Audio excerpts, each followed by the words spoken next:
మామూలుగా ఇప్పుడు ఒక వార్త వైరల్ అవుతుందంటే, ఈ అబ్బాయిని మామూలుగా ఈ మనకి జువెనైల్ జస్టిస్ యాక్ట్ అనేది ఉంటది. జేజే యాక్ట్ అంటారు. ఇది 2015లో వచ్చింది. దాని తర్వాత 2021లో అమెండ్మెంట్ జరిగింది. దీని మీద నేను సెపరేట్ వీడియో కూడా చేశాను.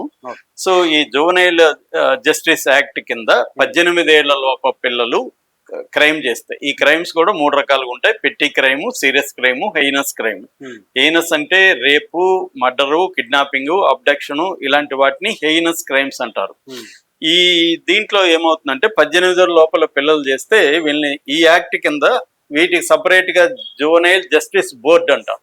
జువెనైల్ అనే పదము క్రిమినల్ కోర్టులలో క్రిమినల్ లాలో ఉపయోగిస్తారు. పిల్లలకి, మైనర్ పిల్లలకి జువెనైల్ అనే పదం క్రిమినల్ దీంట్లో ఉపయోగిస్తారు. అదే సివిల్లోకి వచ్చేసరికి జువెనైల్ వాడరు, మైనర్స్ అనే వాడతారు అనమాట. సో 18 ఏళ్ళు లోప పిల్లలు ఈ హెయినస్ క్రైమ్స్ కానీ ఏ క్రైమ్స్ చేసినా జువెనైల్ జస్టిస్ బోర్డు అని ఉంటుంది. ఈ దీంట్లో చైల్డ్ కోర్ట్ అని ఉంటుంది. దీనికి తీసుకెళ్తారనమాట. ఈ కోర్టులో ఏం చేయొచ్చు అంటే, జడ్జి 16 ఏళ్ల పైబడి 18 ఏళ్ళ లోపడి ఉన్న పిల్లవాడు ఇటువంటి హత్య కానీ రేపు కానీ చేసినప్పుడు ఆ జడ్జి గారు ఈ అబ్బాయిని లేదా అమ్మాయిని అడల్ట్ గా పరిగణించి రెగ్యులర్ క్రిమినల్ కోర్టులో విచారణ జరిపించి శిక్ష వేయండి అని చెప్పచ్చు. మనకి నిర్భయ కేసులో కూడా అలాగే జరిగింది. అలాగే కొన్ని కేసులు ఉన్నాయి. కానీ 16 ఏళ్ళ లోపల ఉన్నప్పుడు అలా చెప్పడానికి లేదు. 16 ఏళ్ళ లోపల ఉన్న వాళ్ళని children with conflict with the law, children conflict with the law అనే ప్రొవిజన్ కింద ఈ కోర్టే చేయాలి. వీళ్ళకి ఇది పనిష్మెంట్ గా కానీ క్రైమ్ గా కానీ చూడరు. వాళ్ళు ఏం చూస్తారంటే, ఇదొక అంటే ఈ అబ్బాయి background, psychological profile, family history, school history, environment, ఇవన్నీ పరిగణలోకి ఇవన్నీ అధ్యయనం చేస్తాడు జడ్జి. చేసిన తర్వాత వీళ్ళకి ఏంటంటే రిహాబిలిటేషను, రిఫార్మేషను, రీఇంటగ్రేషన్, ఈ 3 మెయిన్ పర్పస్లు అనమాట. అంటే వాడిని రిహాబిలిటేట్ చేయాలి, అంటే వాడిని సైకలాజికల్ గా వాడికి ఉన్న వాడి ప్రాబ్లమ్స్ ని మార్పు తీసుకురావాలి. అంటే కౌన్సిలింగ్, సైకోథెరపీ, ఇంకా అవసరమైతే సైకాట్రిస్ట్ ఆధ్వర్యంలో మెడిసిన్స్ ఇవి చేయాలి. రెండోది అబ్బాయిని రిఫార్మ్ చేయాలి. మూడోది రీఇంటగ్రేషన్, మళ్ళీ సమాజంలోకి తీసుకురావాలి. ఒక 3 ఏళ్ళు 4 ఏళ్ల తర్వాత సమాజంలోకి వాడిని తీసుకొచ్చి అక్కడ హోమ్ లో ఉన్నప్పుడు కూడా వాడికి ఎడ్యుకేషన్ కంటిన్యూ చేయాలి, వాడికి స్పోర్ట్స్ ఇట్లాంటి కండక్ట్ చేయాలి. అంటే సర్వతోముఖ అభివృద్ధి కోసం అక్కడ ప్లాన్ చేసుకోవాలి. దాని తర్వాత వాడిని తీసుకొచ్చి సమాజంలో ఇంటగ్రేట్ చేయాలి. ఈ క్రిమినల్ రికార్డు గానీ ఇవి అబ్బాయికి ఉండకూడదు. ఆ అబ్బాయి జాబ్ గానీ చదువుకు గానీ క్రిమినల్ రికార్డు అనేది ఉండదు. ఎక్కడ క్లీన్ స్టేట్ అయిపోతుంది. ఇది మనకు చట్టం చెప్పేది. సో దీని ప్రకారం ఈ అబ్బాయిని తీసుకెళ్లి ఇప్పుడు మేడ్చల్లో ఉండే జోనైల్ కోర్టులో ప్రవేశపెట్టారు పోలీసులు, మనకి కూకట్పల్లి పోలీసులు. అక్కడ కోర్టు ఈ అబ్బాయిని విచారించి ముందుగా జోనైల్ హోమ్ లో పెట్టమనింది. జోనైల్ హోమ్ లో వచ్చి మేడ్చల్ జిల్లాలో బౌరంపేట అని ఉంటది, కైసర్ నగర్ అంటారు. కైసర్ నగర్ వచ్చి బాచుపల్లి మెయిన్ రోడ్ లో ఉంటది. ఇక్కడ బౌరంపేటలో స్పెషల్ హోమ్ ఫర్ బాయ్స్ అంటారు దాన్ని.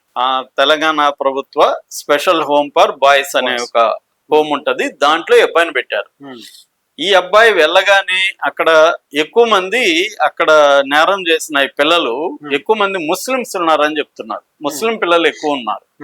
వాళ్ళు ఆల్రెడీ 3-4 రోజులు అయింది కాబట్టి దీని మీద అక్కడ ఆల్రెడీ న్యూస్ స్ప్రెడ్ అవుతుంది, మాట్లాడుకుంటారు కదా, అలాగా స్ప్రెడ్ అయింది వాళ్ళకి.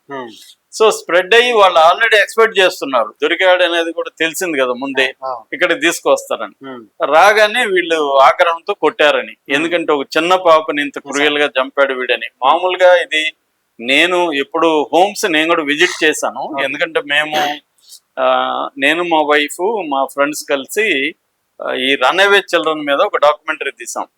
వాళ్ళు కూడా ఇలాగే ఉంటారు, అడల్ట్స్ లాగా బిహేవ్ చేస్తుంటారు. ఎందుకంటే ఇళ్లలో నుంచి పారిపోయి 3 ఏళ్ళు 4 ఏళ్ళు 5 ఏళ్ళు రైల్వే స్టేషన్ లో ఉంటారు. వాళ్ళు రూడ్ గాను క్రూడ్ గాను బిహేవ్ చేస్తుంటారు. చైల్డ్ లాగా ఉండరు, వాళ్ళు అడల్ట్ లాగానే బిహేవ్ చేస్తారు. అందుకని సాతి అనే ఒక ఆర్గనైజేషన్ వీళ్ళని మార్చడానికి కోసం ఒక 1 month క్యాంప్ డిజైన్ చేసింది. ఈ క్యాంప్ ని నిమ్హాన్స్ బెంగళూరులో ఉండే సైకాలజిస్టులు డిజైన్ చేశారు.